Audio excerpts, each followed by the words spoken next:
Sir पिछली class में हम लोग जाने थे पादपों में जनन के बारे में, जो मुख्यतः फूलों की सहायता से होता है।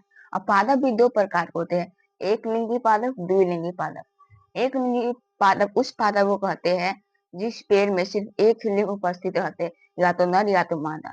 और द्विलिंगी पादप उस पादप को कहते हैं जिसमें नर और मादा एक ही पेड़ में उपस्थित रहते हैं।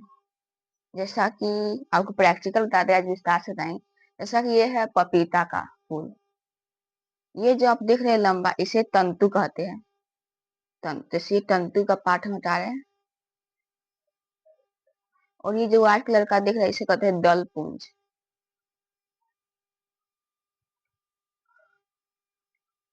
और ये होता है ये पुष्पासन। और ये जो मुख्य भाग यही है प्रजनन का, ये है स्त्री जनन अंग। इसे कहते हैं वर्तिका, और इसके नीचे वाला वर्तिका, यही है वर्तिका। ऐसा ही रहता है ये स्त्री जनन का पार। क्योंकि पपीता पपीता में सिर्फ यही रहता है, या तो नर या तो मादा। पपीता एक लिंगी पादप है। कि पपीता में या तो आपको सिर्फ नर जनन अंग मिलने के लिए मिलेगा, या फिर मादा मादा जनन अंग पपीता में ऐसा होता है। ऊपर ये वर्तिका रहता है, और ये अंडाशय। ये अंडाशय में वर्तिकाग्र से जुड़ा रहता है, और इससे निषेचन की प्रक्रिया होकर फल या बीजांड बनता है, और बीजांड से बीज। जैसे कि इसके अंदर देखते हैं।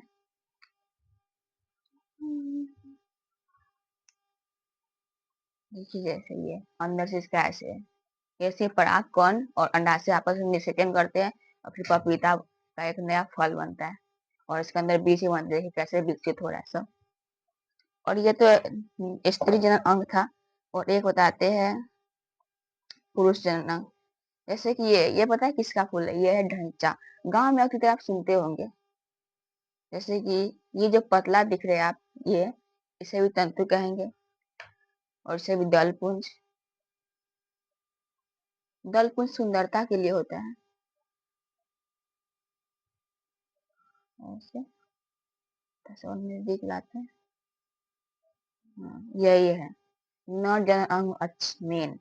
इसी ये जो भाग लेता है जनन में, यही इसे कहते हैं, जो सबसे ऊपर है इसे कहते हैं पराग कोश। और इसी से निकलता है पराग कण। जो झैटा होता है वो द्विलिंगी जो होता है। ऐसे ये छोटा दिखता नहीं होगा, ये ऐसे। ये जो आपको एकदम पतला दिख रहा है, ये है मादा जनन अंग। और ये जो ये मोटा वाला, ये पुरुष जनन अंग। मादा जनन अंग को हम हटा दे रहे हैं, और ये है नर जनन अंग। पपीता के फूल में लेते हैं, वैसे तो इसमें ऐसे होगा नहीं। तो अब ये जो पराग कोश है, ये पराग कण इससे निकलता है। ऐसे कि थोड़ा सा हाथ लगाते हैं, अच्छा आप लोग दिख रहा है, ये पूछे ही पराग कण कहते हैं। ये जो वर्तिका पर हवा या मक्खी कीट मकोड़ों द्वारा इस पर लग जाता है, ऐसे लग गया। और फिर वर्तिका से में से पराग नलिका होती है, जिसे पराग कण नलिका द्वारा अंडाशय से जुड़ा होता है। और अंडाशय में अंडाणु होता है। फिर पराग कण अंडाणु निषेचन करके फल का निर्माण करता है। तो ये ढैंचा होता है द्विलिंगी। देख सकते हैं, गांव में आप भी देखते होंगे।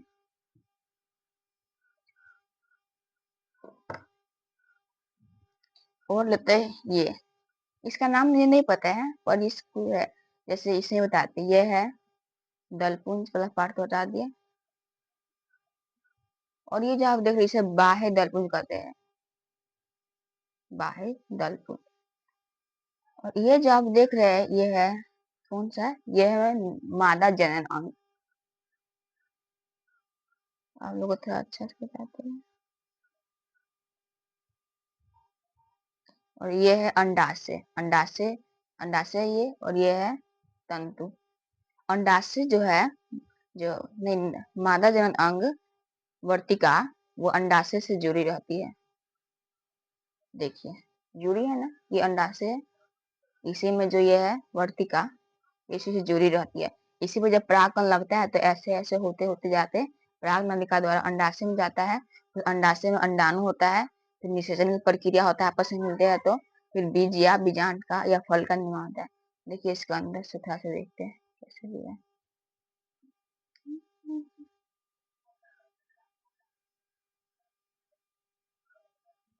देखिए यहाँ पर कैसे ये यहाँ पर थोड़ा सा हरा हरा एकदम पतला लाइन है, वही है अंडाशय से जुड़ा रहता है। ये था ना, अभी विकसित नहीं हुआ, अभी देखेंगे पर क्या हो रहा है बीच में। और होता है जैसे कि ये करेला का पेड़ भी द्विलिंगी जीव पैदा होता है, क्योंकि इसमें दोनों लिंग उपस्थित होते हैं।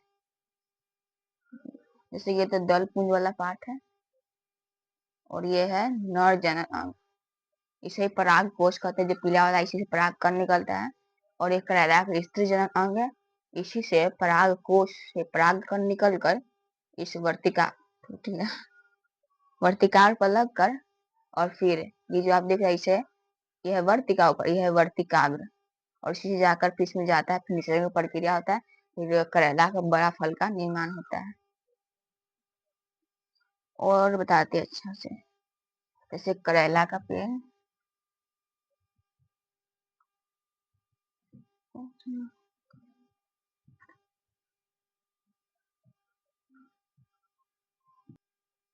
आज के लिए इतना ही, और पाठपूर्ण हम जानेंगे अगली क्लास में। धन्यवाद।